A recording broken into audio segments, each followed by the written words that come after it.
이 시간 우리에게 주시는 하나님의 말씀은 사사기 9장 1절에서부터 6절까지의 말씀입니다.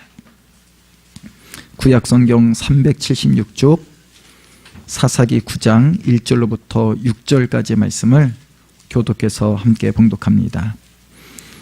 여룻바알의 아들 아비멜렉이 세겜에 가서 그의 어머니의 형제에게 이르러 그들과 그의 외조부의 집에 온 가족에게 말하여 이르되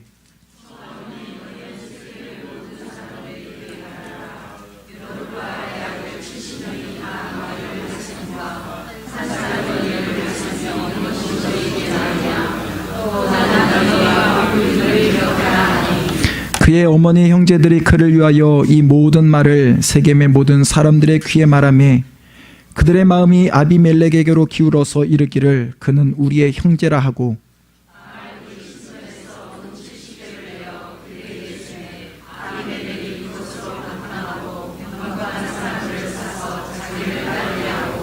오브라에 있는 그의 아버지의 집으로 가서 여룻바알의 아들 곧 자기 형제 70명을 한 바위에서 죽였으되 다만 여룻바알의 막내 아들 요담은 스스로 숨었으므로 남았느니라. 세겜의 모든 사람과 밀로 모든 족속이 모여 세겜에 있는 상수리 나무 기둥 곁에서 아비멜렉을 왕으로 삼으니라. 아멘. 이 시간 자유의 눈먼들과 함께 인사하겠습니다. 세상에서 가장 복되고 아름다운 얼굴입니다. 그 얼굴 보는 기쁨으로 에베네셀교에서 함께 신앙생활합니다.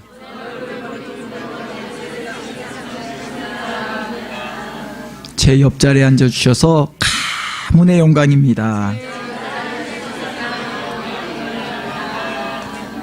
사실도 그런데 그렇게 알아봐 주시는 당신은 참으로 뛰어난 안목이 있으신 분이십니다.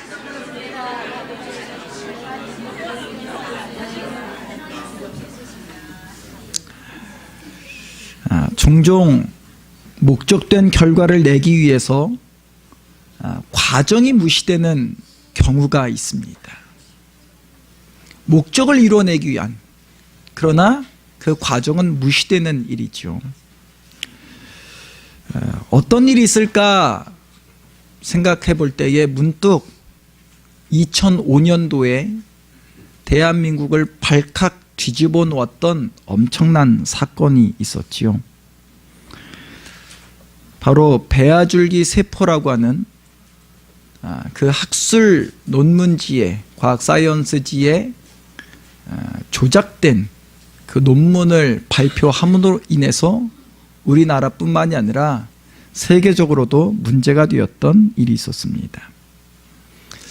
한 방송사에서 모든 사람들이, 모든 국민들이, 정부마저도 관심을 갖고 있을 때에 뭔가 이것이 진실인가에 대해서 밝혀가기 시작을 할 때에 황우석을 사랑하는 모임이라고 하는 아이러브 황우석이라고 하는 그 카페 회원들이 이런 부분을 또한 집요하게 방해를 하기도 했습니다. 황우석 교수가 발표한 논문의 사진에 대해서 좀 증거 자료를 제출해 달라라고 해도 여러 번 요청을 해도 이런저런 핑계를 대고 그 어떤 자료를 내어놓지 않을 때, 여러분 우리나라가 IT 강국이라고 이야기하지 않습니까? 그래서 일반 시민이 수년 전에 발표했던 그 논문에 게재됐던 사진과 현재 사진을 비교 분석하는 그러한 자료까지 올리면서 결국은 이것이 하나의 조작된 일이었다라는 것이 만천하에 드러나게 되죠. 그러나 모든 사람들이 그 당시에는 너무나 큰 관심을 갖고 있었습니다. 또 그레이 하운드라고 하는 그러한 개도 복제하는 데 성공했다라는 그런 일로 인해서 2004년도에 정부로부터 65억을 지원을 받았습니다. 그리고 이런 일들이 하나하나 성공했다라고 하는 것들이 발표가 되면서 2005년도에는 무려 275억이라고 하는 그 정부의 지원금이 있었고, 이러한 부분을 제가 이렇게 쭉 살펴보다 보니까 그 당시에 뉴스에서 정부와 민간 단체로부터 이 보조를 받았던 그 금액이 여러분 무려 1천억이나 되었다. 1천억은 별로 큰 돈이 아니에요. 그렇죠? 한 5천억 정도는 돼야. 여러분 1천억이나 되는 그 정부와 민간 단체로부터 지원을 받았지만 그 어떤 조작된 일로 인해서 그 일들이 온전하게 되어지 못했죠. 더 놀라운 것은 그분이 받은 징계는 고작 징역 1년 6개월, 집행유예 2년을 선고받았다는 사실입니다. 저도 국민의 한 사람으로서, 시민으로서 이게 한두 푼이 아니지 않습니까? 수십억도 아니고 수백억을 넘어선 그러한 지원을 받아서 이것을 이용하기도 하고 뭐 이런저런 일을 저질렀음에도 불구하고 그분이 받은 그 징계는 고작 징역 1년 6개월, 그것도 집행유예 2년이라고 한다면 감옥에 가서 사는 게 아니지요. 여러분 얼마 전에 아마 뉴스를 통해서 이런 보도를 들으셨을 거예요. 한 중견 기업의 대표입니다. 연매출 100억을 매출을 올리는 그분이 학교에 어떤 납품을 하는 그 업체의 대표였는데 지지난해에 세월호 사건, 지난해에 메르스 사건으로 인해서 그가 하는 것들이 하나도 되어진 것이 없지요. 부도를 맞았습니다. 나름대로 또 재기를 하기 위해서 여러 주변의 지인들로부터 또한 돈을 빌려서 또다시 시작을 했는데 그것마저도 부도가 났지요. 가정에는 노모 80세를 넘으신 그 중병을 앓고 있는 노모가 계셨고 자녀들 가운데는 고등학생의 자녀가 있었습니다. 그래서 이분이 마트에서 그 마트의 볼일을 보고 차를 타려고 하는 50대의 중견 여인을 공업용 칼을 가지고 위협을 하다가 어떻게 됐습니까? 그 중년 여인의 반항에 의해서 그가 붙잡고 있었던 칼마저도 떨어뜨리고 그는 힘없이 도망을 가게 됐죠. CCTV에 포착되어서 끝까지 추적을 해서 그분은 잡히게 되었습니다. 그리고 이런 어떤 사건의 전말들이 드러났죠. 수일 동안 아무것도 먹지 못하고 그분 정말 살기 위한 몸부림이었겠지요. 여러분 이분이 성공을 했습니까? 성공을 못했어요. 그 반항하는 것 때문에 그가 들고 있던 그 도구마저도 땅에 떨어뜨리고 힘없이 도망을 갔다가 어쨌든 잡혔습니다. 여러분 이분이 받은 징계는요 징역 2년 6개월을 받았습니다. 한 사람은 1,000억이라고 하는 엄청난 그 지원을 받았음에도 불구하고 집행유예 2년으로 끝났고 한 사람은 정말 10원조차도 건지지 못하고 그는 징역 2년 6개월을 선고받아서 지금 징역살이를 하고 있습니다. 한 사람은 목적입니다. 결과를 위해서 그 과정을 조작을 했어요. 그리고 많은 사람들을 속였습니다. 우리는 우롱을 당했다라고 그렇게 표현을 하기도 하지요. 물론 오늘 제가 이 부분을 가지고 이야기하고자 하는 것이 아니죠. 말씀입니다. 결과를 위해서 그 과정이 무시되거나 그 과정이 옳지 않은 그 일들이 오늘의 말씀 가운데도 나타나죠. 여러분 오늘 말씀은 기드온의 아들들에 관한 말씀입니다. 이 9장 전체는 사실 내용이 짧지가 않습니다. 전에 말씀드렸다시피 여러분 기드온이라고 하는 사람이 몇 명으로 몇 명과의 싸움에서 승리를 하였습니까? 기드온과 함께 했던 300명의 용사로 13만 5천 명, 12만 명을 죽이고 남은 사람은 15,000명이었다라고 성경은 기록하지요. 엄청난 싸움에서 승리를 했습니다. 그 싸움에서 승리를 하고 돌아왔을 때 이스라엘 백성들은 이 기드온에게 가서 무엇을 요구합니까? 당신과 당신의 아들들과 당신의 손자들로 하여금 우리의 왕이 되어달라고 요구를 하죠. 여러분 기드온이 그 요구에 어떻게 답변을 했습니까? 나도 내 아들들도 왕이 될 수 없다고. 이스라엘의 왕은 오직 누구밖에 없다? 하나님밖에 없다는 거죠. 정말 거기까지였으면 기도는 두고두고 그는 역사에 길이 남을 정말로 참으로 훌륭했던 사사의 한 사람으로 남았겠죠. 그렇게 답변을 하니까 사람들이 야, 어떻게 얼마나 정말로 좋은 사람으로 보겠습니까? 그런데 그가 그 이후에 사람들로 하여금 무엇을 요구하죠? 그 미디안과의 싸움에서 승리하고 얻게 된 그 전리품에 그 금 귀고리를 다 내어달라고 요구하죠. 사람들은 너나 할 것 없이 겉옷을 폈을 때 거기에 그들의 금 귀고리를 던졌을 뿐만이 아니라 그 이외의 것까지도 내어줍니다. 그런데 여러분, 기드온이 이것을 가지고 무엇을 만들었습니까? 에봇을 만들었죠. 하나님께서 에봇을 만들 때는 물론 금이 들어갑니다. 금색실이죠. 금색실과 홍색과 자색과 청색과 가늘게 꼰 배실을 가지고 이 에봇을 만들라고 하나님은 분명히 말씀하셨어요. 그리고 이 에봇은 누가 착용하는 것입니까? 대제사장이 입는 그 겉에 입는 에봇이죠. 옷이지요.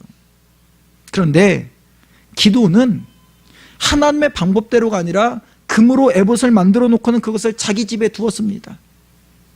사람들이 와서 그 금 에봇을 보면서 마치 이것이 정말로 신인 양 그 앞에 엎드려 경배하는 그런 모습들이 나타나죠. 여러분, 그는 또한 아들을 몇 명을 두었다고 성경은 이야기합니까? 아들이 70명이라는 거예요. 또 세겜, 그 바알을 섬기는 세겜의 여인을 첩으로 두어서 그 여인으로부터 누구를 낳았습니까? 한 아들을 낳았는데 아비멜렉이라고 하는 그런 아들이죠. 여러분, 그 아비멜렉의 이름의 의미가 무엇인가요? 나의 아버지는 왕이시다. 이스라엘 백성들이 기드온에게 우리의 왕이 되어달라고, 당신과 당신의 아들들과 당신의 손자들로 하여금 우리의 왕이 되어달라고 했을 때 그는 분명히 나와 내 아들들은 왕이 될 수 없다고, 오직 하나님만이 이스라엘의 왕이다라고 이야기했지만 그의 속마음은 그게 아니었던 거죠. 그는 금 에봇을 만들었습니다. 아마도 많은 사람들 가운데 그는 하나의 권력을 점점 소유하게 되는 거죠.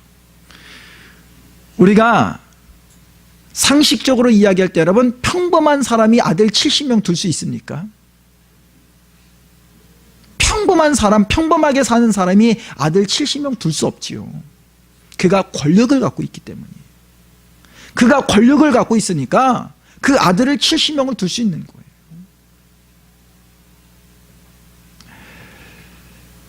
그의 속마음은 그러한 권력을 통해서 마치 왕이 되고 싶었던 그런 마음이 있지 않았을까. 또 그 아들 70명에게 그가 가지고 있었던 어떤 권한들도 분배를 하지 않았을까. 그러나 상대적으로 이 세겜 여인의 첩의 아들인 아비멜렉은 그러한 권력을 아마 받지 못했던 것 같습니다. 그리고 그 70명의 형제들 가운데도 끼지 못하는 거죠. 오늘날로 이야기하는 왕따를 당한 모습이죠. 그는 아마도 열등감에 휩싸였을 겁니다. 나도, 내 아버지도 기드온인데 그 기드온의 그 70명의 아들들과 자신을 비교해 보니까 자신 자꾸 열등감 가운데 빠지게 되는 것이죠. 여러분, 열등감도 쌓이고 쌓이다 보면 어느덧 분노의 모습으로 표출이 됩니다. 그래서 그가 어떤 행동을 하게 되는지, 그것이 우리가 오늘 함께 봉독한 말씀의 내용이기도 하죠. 여러분, 아비멜렉이 그러한 이 열등감을 극복하지 못해서 분노로 표출된 그 모습이 어떤 모습으로 나타나는지, 자, 1절과 여러분 2절에 있는 말씀을 함께 봉독합니다. 여룻바알의 아들 아비멜렉이 세겜에 가서 그의 어머니 형제에게 이르러 그들과 그의 외조부의 집에 온 가족에게 말하여 이르되, 청하노니 너희는 세겜의 모든 사람들의 귀에 말하라. 여룻바알의 아들 70명이 다 너희를 다스림과 한 사람이 너희를 다스림이 어느 것이 너희에게 나으냐? 또 나는 너희와 골육임을 기억하라 하니. 그가 자기의 어머니의 고향으로 와서 그 외할아버지 집안 그 친족에게 이야기하는 거죠. 70명의 사람들로부터 다스림을 당하는 것이 낫느냐, 아니면 한 사람에 의해서 다스림을 당하는 게 낫느냐. 그리고 나는 당신들의 고륙이라는 거죠. 나는 당신들과 같은 그러한 친족이라는 거죠. 그러니 그 말을 들었던 그 외할아버지의 친족들은 아비멜렉이 이야기하는 것을 긍정적으로 받아들입니다. 그래서 그들이 어떻게 또한 반응하는지 여러분 3절에 있는 말씀도 함께 봉독합니다. 그의 어머니의 형제들이 그를 위하여 이 모든 말을 세겜의 모든 사람들의 귀에 말하며 그들의 마음이 아비멜렉에게로 기울어서 이르기를 그는 우리의 형제라 하고. 이 어머니의 형제들이 세겜 사람들 가운데 나아가서 이야기하는 거죠. 야, 아비멜렉은 우리의 친족이고 우리와 같은 고륙을 가지고 있는데 우리가 그 이스라엘의 70명의 사람들에 의해서 지배를 당하는 것보다는 그래도 우리의 고륙 가운데 왕이 되는 것이 낫지 않겠느냐라고 하는, 그 어머니 형제들이 이것을 가지고 많은 사람들 가운데 이야기합니다. 여러분, 우리나라 역사극도 그렇지 않습니까?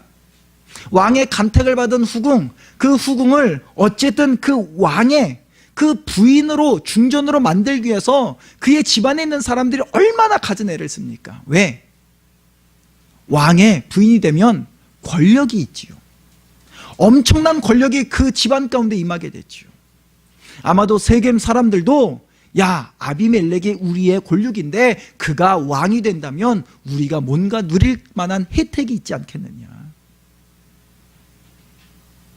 그것을 좋게 여겼다는 거예요. 그래서 그들이 4절에 보니까 바알브리 신전에서 은 70개를 내어주지요.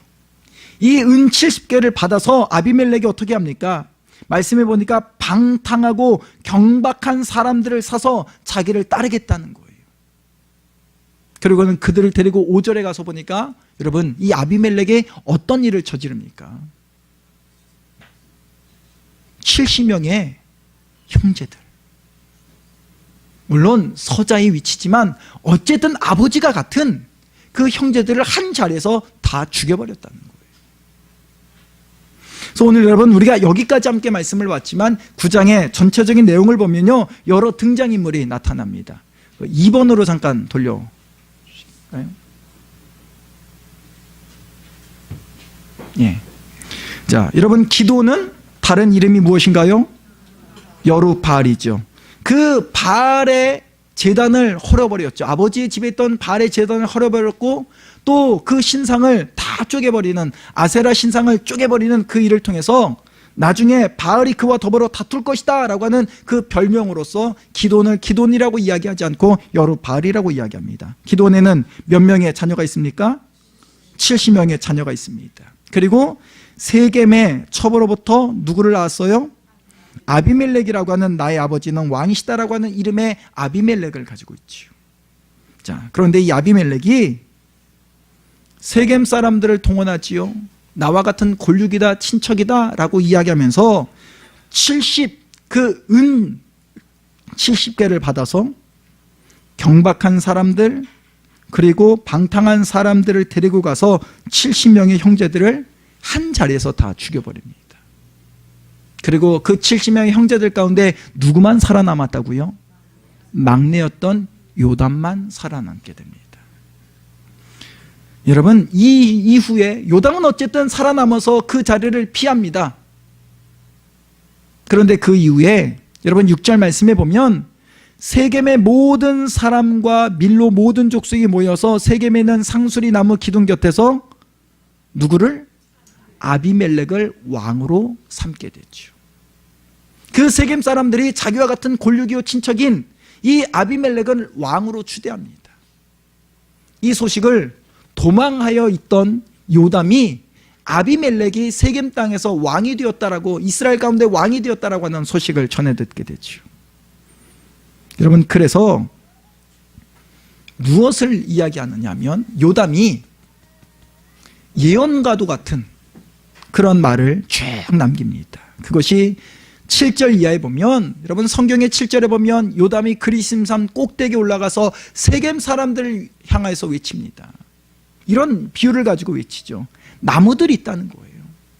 나무들이 있는데 감람나무에게 찾아가서 우리의 왕이 되어달라고 요구를 했다는 거예요. 그랬더니 감람나무는 나는 기름을 내야 되기 때문에 왕이 될 수 없다는 거죠. 그래서 이 나무들이 또다시 누구를 찾아가냐면 무화과 나무를 찾아가서 우리에게 왕이 되어달라고 요구를 합니다. 무화과 나무가 나는 열매를 맺어야 되기 때문에 너희의 왕이 될 수 없다는 거죠. 그래서 이 나무들이 또 누구를 찾아가냐면 포도나무에게 찾아가서 우리의 왕이 되어달라고 요구를 합니다. 포도나무도 무엇을 이야기하냐면 나는 하나님과 백성들을 위해서 포도주를 내야 하는 이런 일이 있기 때문에 너희의 왕이 될 수 없다는 거죠. 그래서 이 나무들이 누구를 찾아가냐면 가시나무를 찾아갑니다. 가시나무를 찾아가서 우리의 왕이 되어달라라고 요구를 했더니 이 가시나무가 이렇게 이야기하는 거예요. 가시나무가 말하기를 나를 왕으로 삼고자 한다면 내 그늘에 와서 피하라는 거예요. 내 그늘에 와서 쉬라는 거예요. 만약 그렇지 않게 된다면 가시나무로부터 불이 나와서 너희를 다 태워버릴 것이다 라고 이야기하죠. 요담은 이야기합니다. 이게 정상적인 모습이냐는 거예요. 그 가시나무에 정말 쓸모없는 그 가시나무에게 찾아가서 우리의 왕이 되어달라라고 하는 것이 이것이 정당한 모습이냐. 이것은 정상적인 모습이 아니라는 거죠. 그리고는 세겜 사람들아 너희가 이런 모습을 갖고 있다라고 이야기합니다. 즉 요담의 말은 이런 거죠. 여러분 각각의 자기의 역할이 있다는 겁니다. 감람나무는 기름을 내야 할 사명이 있는 거죠. 무화과 나무는 열매를 맺어야 할 사명이 있는 거예요. 또 포도나무는 포도 열매를 맺어야 할 사명이 있는 거죠. 그러면 가시나무도 가시나무가 해야 될 그런 사명이 있는데 전혀 사명이 아닌 것을 가져다가 뒤집어 씌우고 우리의 왕이 되어달라?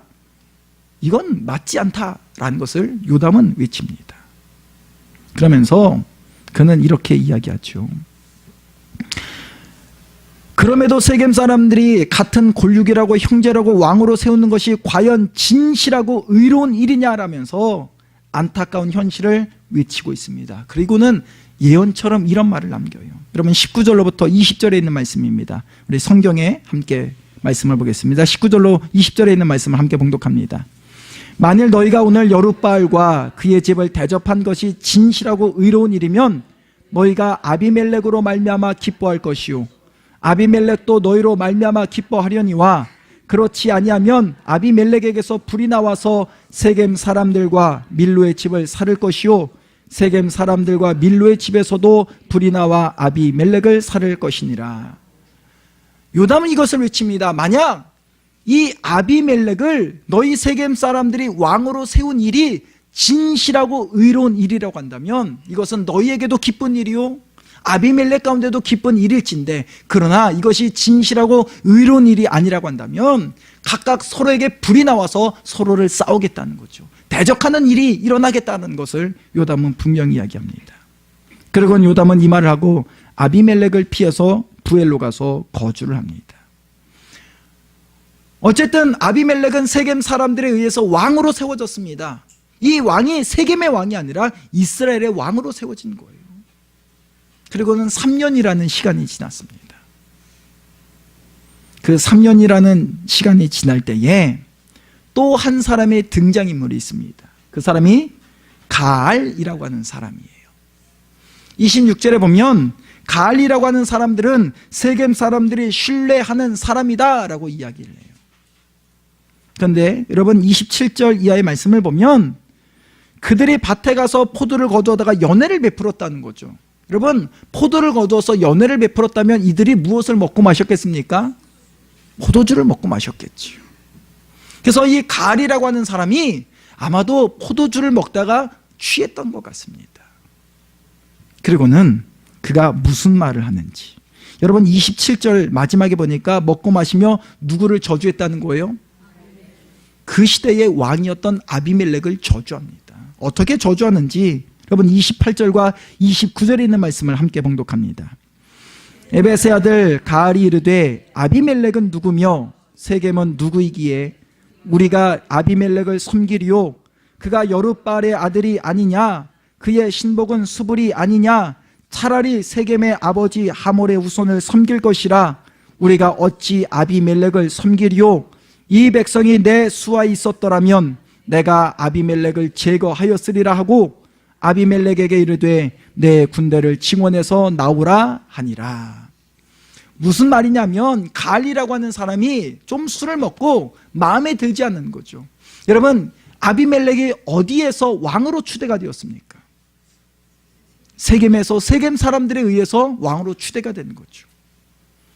그들의 목적하는 바는 아마도 아비멜렉이 왕이 된다면 우리의 형제인데 우리의 골육인데 우리에게 뭔가 떨어지는 그런 혜택이 있지 않겠느냐는 거죠. 그런데 시간이 지나고 3년이 지났어도 이들 가운데는 혜택이 없는 거예요. 세겜 사람의 살고 있는 그 지역조차도 세겜 사람에 의해서 지배가 되는 것이 아니라 말씀해 보면 여룻바알의 신복이라고 하는 스볼이라고 하는 사람, 수불이라고 하는 사람이 와서 세겜을 다스리는 거죠. 그러니까 그들의 기대는 완전히 무너진 겁니다. 이것을 표현하지 못하다가 술을 먹고 나니까 가알이라고 하는 사람이 그냥 막말을 내버리는 거죠. 그 왕을 저주합니다. 그리고는 무엇을 이야기합니까? 만약에 이 아비멜렉이 내 수하에 있었다라고 한다면, 우리가 쉽게 표현한다면, 야, 너는 만약 네가 내 수하에 있었다면 넌 당장에 죽었다는 거예요. 너는 당장에 없어질 사람인데 왕이기에 남아있다는 거죠. 그리고는 마지막에도 이렇게 이야기합니다. 아비멜렉이 군사를 이끌고 오라는 거에 내가 다 상대해 주겠다는 거죠. 자, 그런데 여러분 30절 말씀 한번 읽어보십시오. 그 성읍의 방백 수불이 에벳의 아들 가알의 말을 듣고 노하여. 누가 들었나요? 수불은 누구입니까? 아비멜렉의 신복이에요. 그 아비멜렉의 신복이 가알이 막 저주하는 왕이 내 수하에 있었더라면 당장에 죽였을 텐데, 그런 조롱하는 말을 다 들은 거죠. 그리고는 여러분 수불이 이것을 어떻게 했겠습니까? 왕에게 가서 그대로 이야기하는 거죠. 여러분, 아비멜렉은 처음부터 어떤 마음을 가지고 있냐면 그는 열등감에 사로잡히는 사람이에요. 그 열등감 때문에 그 형제인 70명을 다 죽여버린 겁니다. 그런데 또다시 이 가알이라고 하는 사람에 의해서 왕이 내 수하에 있었더라면 당장이라도 죽었을 텐데, 또 왕이 뭐 군대를 이끌고 와라 내가 다 상대해 주겠다라고 하는 그 말을 전해들으니 여러분 아비멜렉의 마음이 또 어떨까요? 그는 또다시 분노에 차기 시작합니다. 그리고 그 이후의 사건을 보면요, 그 아비멜렉의 사람들을 동원해서 이 세겜 앞에 딱 사람들을 매복시킵니다.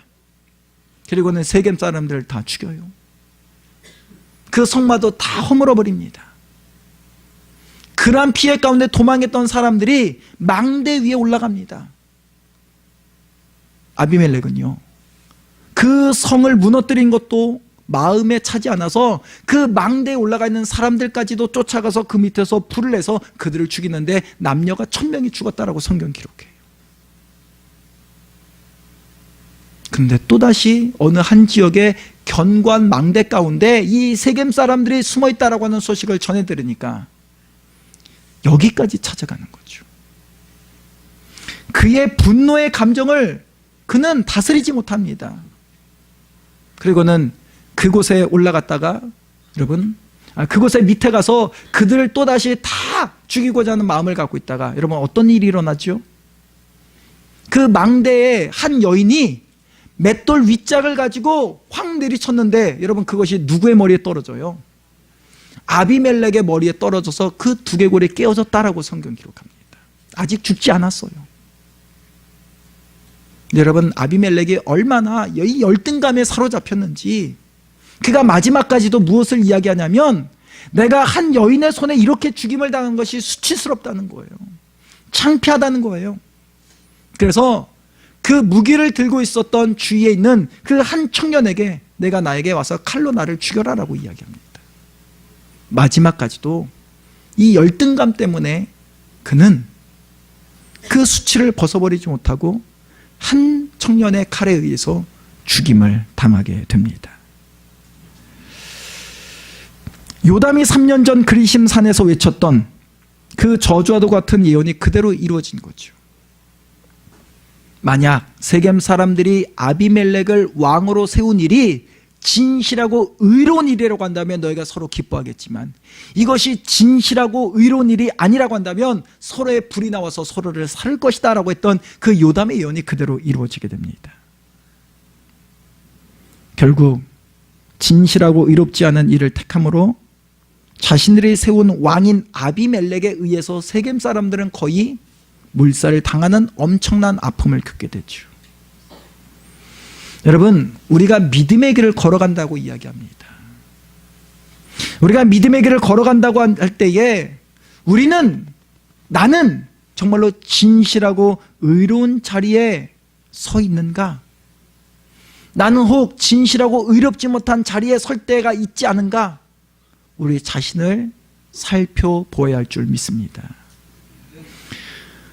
기돈이 사서로 세워지기 전에 여러분, 그는 어떤 사람이었습니까? 그는 겁도 많고 의심도 많고 두려움도 많았던 굉장히 연약한 사람이죠. 사사로서는 자격이 없는 사람입니다. 그런데도 여러분, 누가 그를 사서로 세워주셨나요? 하나님께서 그를 사서로 세워주셨어요. 여러분, 마른 막대기도 하나님께서 붙드시면 푸른 나무가 되는 줄 믿으시기 바랍니다. 그 기도는 하나님에게 붙들려서 엄청난 그런 일을 그는 경험을 하죠. 그렇다고 한다면 지속적으로 하나님 손에 붙들리고자 하는 그 마음을 갖고 있어야 했는데 그는 그 마음을 잃어버렸습니다. 그는 어떻게 되죠? 금을 모아서 에봇을 만들어서 섬기게 하죠.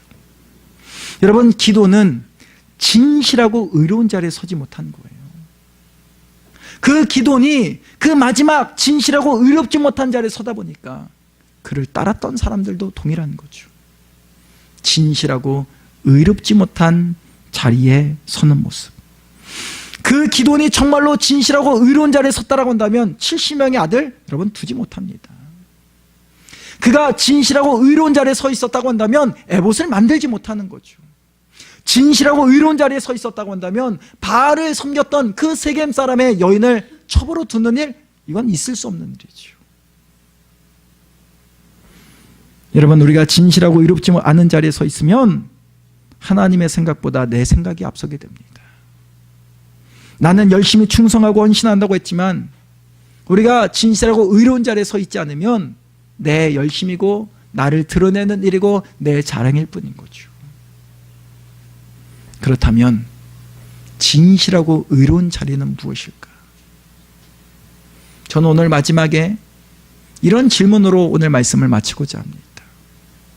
나에게 있어서 진실하고 의로운 그 자리를 지키는 것은 무엇일까? 제가 말씀을 준비하면서 이 부분에 대한 해답을 제가 스스로가 아직 찾지 못했습니다. 나에게 있어서 진실하고 의로운 자리는 무엇일까?